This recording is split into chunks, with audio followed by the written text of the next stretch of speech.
Okay, तो अभी पूरी फैंटास्टिक फोर मूवी डिस्कस करेंगे। कहाँ पे क्या हुआ, क्या अच्छा लगा, क्या बुरा लगा, और एंडिंग में मिड क्रेडिट सीन में क्या क्या हुआ, सब कुछ डिस्कस करेंगे स्पॉयलर्स के साथ में और क्रोनोलॉजिकल ऑर्डर में। तो हमें बहुत पहले पता था कि फैंटास्टिक फोर मूवी के अंदर कोई ओरिजिन स्टोरी नहीं होने वाली, यानी कि एस्ट्रोनॉट्स कैसे स्पेस में गए, इनके साथ में क्या हुआ, इनको पावर्स कैसे मिली, ये सब कुछ डिस्कस नहीं होगा। और मूवी में एग्जैक्टली ऐसा ही हुआ। मूवी स्टार्ट होती तो हमें पता चलता है कि ये लोग 4 साल से फैंटास्टिक फोर जो है वो टीम बन रखी है। अब वैसे तो ये अप्रोच सही थी। वो जो टीवी शो वाला नैरेटर होता है ना, वो हमें बताता है कि फैंटास्टिक फोर ने क्या क्या हीरोगिरी करी है, उन्होंने क्या क्या कमाल किए हैं। और ये चीज़ मुझे थोड़ी अजीब लगी क्योंकि यहाँ पर ना एक फाइट सीक्वेंस डाला जा सकता था और दिखाया जा सकता था कि उनकी पावर्स क्या है, वो लोग मिलकर कितनी कुछ हीरोगिरी कर सकते हैं। और यहाँ पर फाइट सीक्वेंस था ओरिजिनली, लेकिन उसको कट कर दिया गया और इसी वजह से मूवी जो है वो 10-15 मिनट छोटी है लेंथ में। अब इसकी वजह से हुआ ये कि जो जनरल ऑडियंस है ना, उनके लिए थोड़ा अजीब हो गया कि उनके सामने एक फैंटास्टिक फोर टीम आती है और उनकी पावर्स एग्जैक्टली क्या है उनको अभी नहीं पता है। हाँ, किसी की स्ट्रेचिंग है किसी की, लेकिन वो किस लेवल पे उसको यूज कर सकते हैं उनको ये नहीं पता है। और सीधा अब वो जो टीम है वो गैलेक्टस को फेस करेगी। कॉमिक बुक फैंस को पता है कि हाँ किसकी क्या पावर है, वो किस किस एक्सट्रीम लेवल पे उनको यूज कर सकते हैं, लेकिन जनरल ऑडियंस के लिए तो सीधा ही गैलेक्टस के साथ में फेस ऑफ हो गया, सिल्वर सर्वर के साथ में फेस ऑफ हो गया। पहले एक छोटे मोटे विलन के साथ में लड़ाई करवा सकते थे, वो होती ना सेटअप फाइट कि भाई सुपर हीरोज की पहले सेटअप फाइट होगी, फिर हम लोग बड़े बड़े विलन्स पे जाते रहेंगे। ये सेटअप नहीं हुआ था। एनीवे, यहाँ पे ना एक पूरा फैमिली मूवमेंट होता है जो मुझे बहुत ज्यादा बढ़िया लगा। मतलब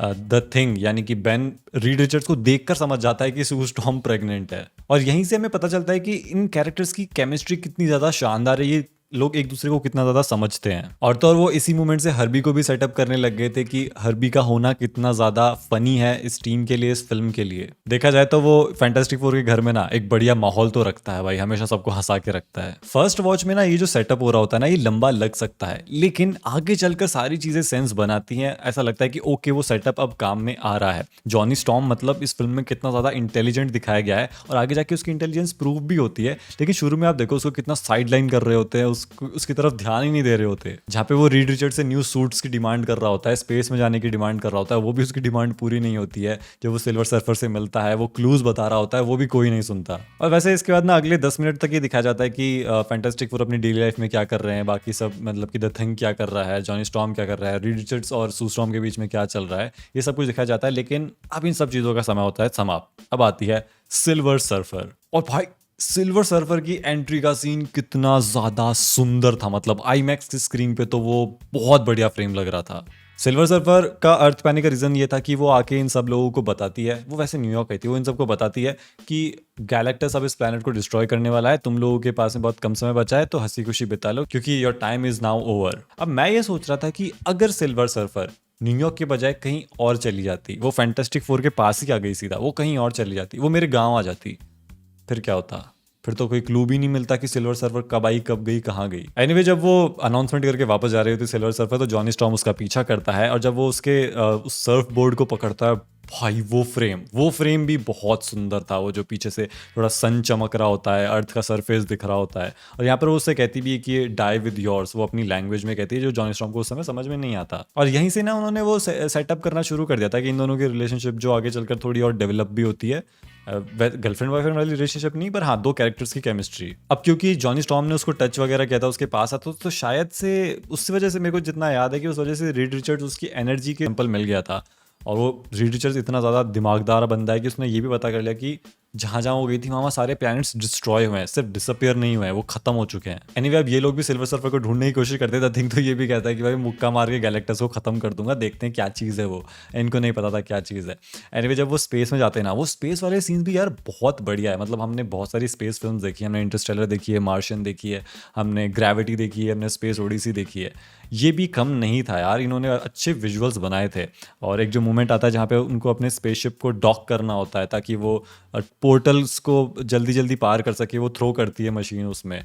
वो डॉकिंग सीन मतलब इंटरस्टेलर लेवल का नहीं था, हो सकता था क्योंकि उतना इमोशनल स्टेक नहीं था यहाँ पे जितना वहाँ पे था, लेकिन भाई साहब बढ़िया था। इंटरस्टेलर में तो चलो आग ही लग गई थी उस सीन में, वो तो बिल्कुल एब्सोल्यूट सिनेमा हो गया था। यहाँ पे कर सकते थे, इस मोमेंट को टाइम दे सकते थे। मुझे समझ नहीं आ रहा हर चीज़ से टाइम क्यों कट कर रहे थे लोग। मोमेंट को टाइम देते थे तो क्या हो जाता, यहाँ पर भी थोड़ी प्रॉब्लम दिखा सकते थे, थोड़ा थ्रिल डाल सकते थे। एनीवे, इसके बाद जब वो सिल्वर सर्फर को ढूंढ लेते हैं, वो डिस्ट्रॉयड प्लेनेट उनको मिलता है, इसके बाद से तो मूवी पीक पे पीक होती रहती है भाई साहब। सबसे पहले तो इनकी फटती है कि ये प्लेनेट के अंदर से निकल क्या रहा है, उनको समझ में ही नहीं आता कि ये क्या मशीन निकल रही है और उनके साथ में क्या होने वाला है। यहाँ पे जो भी बीइंग था जो सब कुछ कंट्रोल कर रहा था यानी कि गैलेक्टस, वो इनको खींच लेता है अपनी तरफ। इनकी स्पेसशिप कुछ नहीं कर पाती, दे वर कंप्लीटली हेल्पलेस।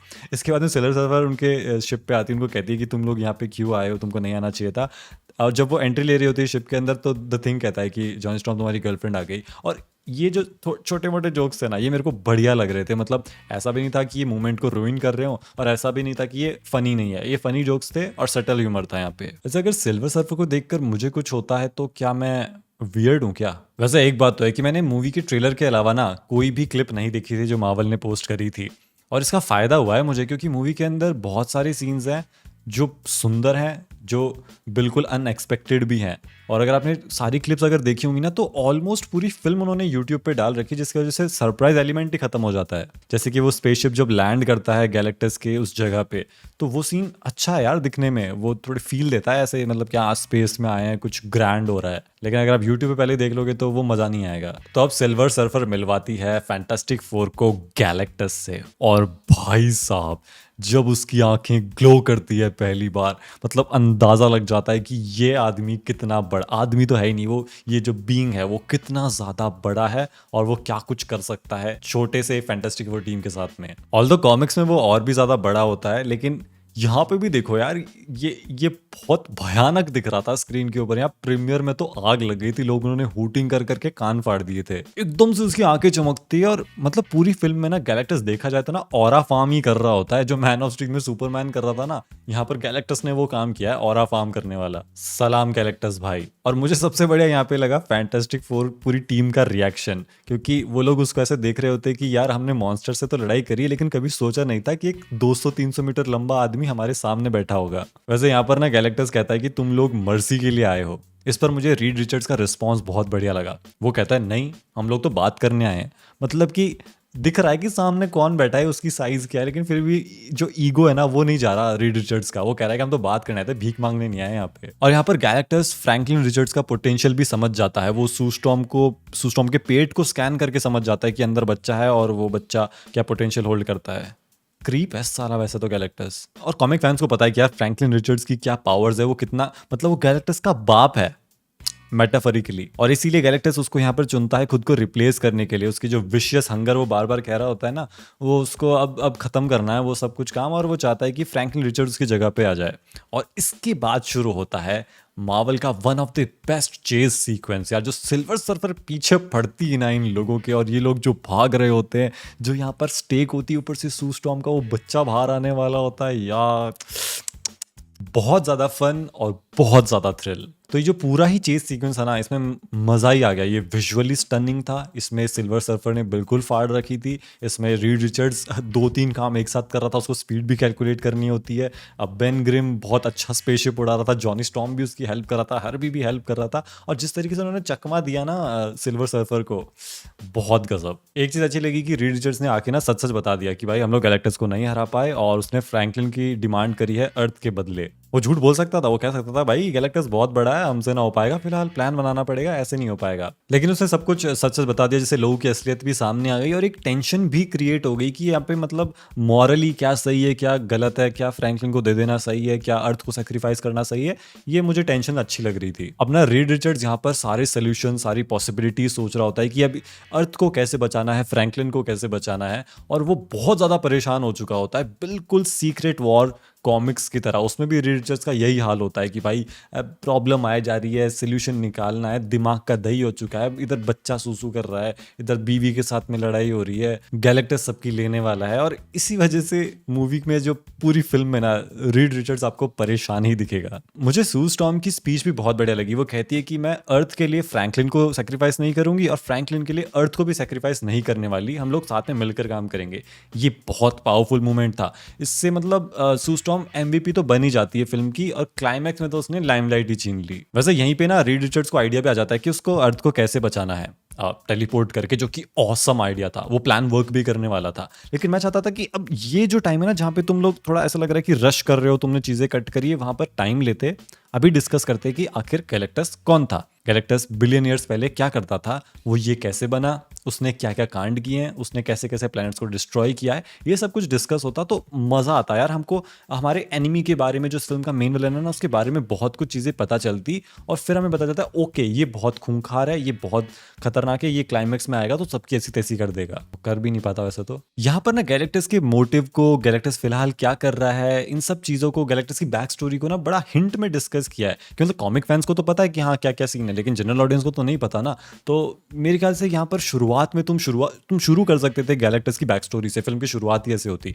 सोचो कितना औसम लगता वो। एनीवे एक मोन्टाज आता है जिसमें दिखा रहे होते हैं कि जॉनी स्टॉर्म सिल्वर सर्फर की लैंग्वेज को डीकोड कर रहा होता है, सीख भी रहा होता है। और मुझे ये चीज़ बहुत बढ़िया लगी। मतलब तुमने एक हीरो को सुपर हीरो बनाया है ये कैरेक्टर आर्क देके। वरना सिर्फ जॉनी स्टॉर्म के जोक्स पर ध्यान दिया जाता है, वो लड़कियों में कितना फेमस है इस चीज पर ध्यान दिया जाता है, लेकिन यहाँ पर उसकी इंटेलिजेंस पे फोकस किया गया था। वो कैसे अर्थ को बचाने के लिए उसकी लैंग्वेज डिकोड कर रहा है, अपने दिमाग का फुल पोटेंशियल यूज कर रहा है, और वो इस चीज में सक्सेसफुल भी होता है। उसने सिल्वर सर्फर की लैंग्वेज सीखी, उससे कम्युनिकेट किया, उसकी बैक स्टोरी पता करी, उसकी ह्यूमन साइड को समझा, उसकी ह्यूमन साइड को सिल्वर सर्फर के सामने रखा, और इसी वजह से सिल्वर सर्फर लास्ट में आके जॉनी स्टॉर्म को बचाती भी है। तो हाँ, जॉनी स्टॉर्म का जो कैरेक्टर था मेरे ख्याल से सू स्टॉर्म के बाद वो सबसे बढ़िया कैरेक्टर था इस फिल्म में। लेकिन जब जॉनी स्टॉर्म उसको कन्फ्रंट करता है सिल्वर सर्फर को और उसकी जो बैक स्टोरी बताई जाती है ना, मैं उससे उतना खुश नहीं था। मतलब मैं स्टोरी से, ऐसा नहीं कि मैं स्टोरी से खुश नहीं था, मैं विजुअल्स से खुश नहीं था। मैं चाहता था कि वहाँ पे थोड़ा और ड्रामेटिक होता। यहाँ पर बड़ा डिस्टॉर्टेड सा दिखाया था, कि फ्लैशबैक मेमोरी टाइप में दिखाया था, तो कुछ भी क्लियर नहीं दिख रहा ऐसे करके दिखाया था। मैं चाहता था कि वो ड्रामेटिक हो, सिनेमैटिक हो बिल्कुल, जैसे कि वैल्करी की बैक स्टोरी थी कि जब हेला आती है तो उन्होंने, हेला ने कैसे सबको मारा था, वैसा कुछ दिखाते कि गैलेक्टस आया है, बिल्कुल कलरफुल वर्ल्ड है और सब कुछ तबाह करने पे है वो, लेकिन फिर वो उसको उठा के ले जाता है और वो ज़्यादा बढ़िया लगता है। एनीवे ये लोग डिसाइड करते हैं कि ये लोग फ्रैंकलिन को बेट की तरह यूज़ करेंगे गैलेक्टस को ल्योर करने के लिए। ये बड़ा मुश्किल डिसीजन था और इनह्यूमन भी था, लेकिन मैं ये देखना चाहता था कि गैलेक्टस को कैसे पता चलेगा कि ओके फ्रैंकलिन रिचर्ड्स रेडी है, और वो क्या प्लान करके आएगा, वो क्या सोच के आएगा, ये सब कुछ मैं उसका पर्सपेक्टिव मैं जानना चाहता था कि वो क्या सोच के आया है यहाँ पे। लेकिन गैलेक्टस के आने से पहले ना 5 मिनट का रोल है मोल मैन का, और भाई साहब उसने 5 मिनट के अंदर जो मजे दिलाए। पहली बात, उसने शुरू के 10 सेकंड में रीड रिचर्ड्स से लड़ाई कर ली, अगले 10 सेकंड में जॉनी स्टॉर्म से लड़ाई कर ली, और पूरी धरती पर अकेला मोल मैन ही होगा जो ये काम कर सकता है, और सू स्टॉर्म की सारी बात मान रहा है वो हरामी साला। एनीवे इसके बाद में गैलेक्टस अपने शिप से कूदता है न्यूयॉर्क में, न्यूयॉर्क के पानी में। देखो वैसा तो कॉमिक्स में ना गैलेक्टस अर्थ से भी बड़ा है, वो वाला गैलेक्टस कूदेगा तो अर्थ का कुछ बचेगा ही नहीं। और यहाँ पर लेकिन कॉमिक्स में वो अपनी साइज को छोटा बड़ा कर सकता है, एडजस्ट कर सकता है। यहाँ पर जो गैलेक्टस दिखाया ना, उसने अपनी साइज फिक्स्ड रखी है, पता नहीं वो बड़ी छोटी कर सकता है या नहीं, लेकिन फिलहाल के लिए तो फिक्स्ड साइज थी, जिसकी वजह से वो उतना थ्रेटनिंग नहीं लग रहा था। क्योंकि अगर गैलेक्टस की यही साइज है जो फिल्म में दिखाई गई है, वही उसकी मैक्स साइज है, और वो लड़ता है बिना पावर्स का यूज करे, सिर्फ हाथ पैर मारता रहता है, तो बहुत सारी टीम्स हैं जो उसको हरा सकती हैं फिर तो हाँ, गैलेक्टस को अच्छा खासा नर्फ किया है इस फिल्म के अंदर, और मेरे ख्याल से वो सही यूज भी है, क्योंकि अगर वो फुल पोटेंशियल पे गैलेक्टस को यूज करने लग जाते तो मुश्किल हो जाती फैंटास्टिक फोर के लिए। उसने जमीन उठाकर, मतलब वो पेड़ पौधे उठाकर सूंघा क्यों था, मुझे वो तो बिल्कुल भी समझ में नहीं आया कि उस चीज का सिग्निफिकेंस क्या था। लेकिन एक बात तो है, बंदा फ्रैंकलिन को लेने आया था तो सिर्फ फ्रैंकलिन पे ध्यान दे रहा था, बिना मतलब की कोई तबाही नहीं करी उसने, बिना मतलब की कोई लड़ाई नहीं करी उसने। बंदा उसूलों का पक्का है बिल्कुल। वैसे जब गैलेक्टस उस लाइन को क्रॉस करने वाला होता है और जब रुक जाता है ना, उसका पैर अपना रोक लेता है वो, और समझ जाता है कि यहाँ पे कुछ चाल चल रही है, मुझे लगा था गैलेक्टस बोलेगा बड़ा बाप हूं मैं तुम सब लोगों का, ये सब ना मैं बिलियन ईयर्स पहले करता था। और यार तुमने बिल्कुल ही क्लियर साइन लगा रखा है वहां पे कि भाई इसके आगे डेंजर है, यहाँ पर हमारा ट्रैप है, तो कोई भी समझ जाएगा यार कि इसके आगे पैर नहीं रखना है। ऊपर से जब गैलेक्टस आ रहा था तो तुमने थोड़ी देर पहले ही उसके ऊपर अटैक किया था, जॉनी स्टॉर्म ने उसको अंधा किया था, ऑब्वियसली उसको पता है कि यू आर कुकिंग समथिंग। बड़ी अजीब राइटिंग लगी मुझे ये वाली, जो गैलेक्टस का जो सामना हुआ था फैंटास्टिक फोर से सबसे पहले, वो जो ट्रैप में जो सामना हुआ था, बहुत अजीब था वो। लेकिन जब गैलेक्टस के हत्थे रीड चढ़ जाता है, भाई देखो वैसे तो पता था कि पेड्रो पास्कल का रीड रिचर्ड्स आगे लीड करेगा अवेंजर्स डूम्सडे में, अवेंजर्स सीक्रेट वॉर्स में, लेकिन जब उसने उसको स्ट्रेच किया और जो हड्डियां चटकने की आवाज आई थी, मुझे लगा ये तो गया। मेरे दिमाग में आने लगा कि रीड रिचर्ड्स लीड करेगा अवेंजर्स डूम्सडे में, लेकिन वो कोई दूसरा होगा, पेड्रो पास्कल वाला नहीं होगा, ये तो यहीं खत्म होने वाला है। कोई पॉसिबिलिटी नहीं दिख रही थी कि रीड रिचर्ड्स यहाँ से बच जाएगा गैलेक्टस से, पूरा खींच के रख दिया था उसने, बिल्कुल हेल्पलेस था रीड वहां पे। और मैं थिएटर में आजू बाजू देख रहा था कि भाई चलेगा स्क्रीन फाड़ने, ये सब क्या हो रहा है यहाँ पे। लेकिन फिर आता है इस मूवी का one of the best moment, it's clobbering time. The thing full force में गैलेक्टस पे अटैक करता है, और वो जो मोमेंट था वो स्पेशल भी इसलिए बन गया था क्योंकि रीड ऑलमोस्ट मरने वाला होता है और द थिंग के ऊपर जॉनी स्टॉर्म बैठ के आ रहा होता है। तो ऐसे ऐसे मोमेंट्स चाहिए होते हैं यार अपने को एक सुपर हीरो फिल्म में। इसके बाद एक और मोमेंट आता है जहाँ पर सू स्टॉर्म अपनी पावर्स का यूज करके गैलेक्टस को खींच रही होती है, धक्का भी दे रही होती है, उसको धक्का दे भी देती है, वो पोर्टल में गिर भी जाता है, रेजिस्ट भी नहीं कर रहा होता। वो मुझे उतना समझ में नहीं आया कि यार मतलब गैलेक्ट प्लैनेट खाता है वो बंदा यार सू स्टॉर्म। माना कि चलो सू स्टॉर्म के पास माँ की ताकत थी, लेकिन यार उसने इतने सारे प्लैनेट्स ख़त्म किए यार, उन पे भी माएँ तो बहुत सारी थी।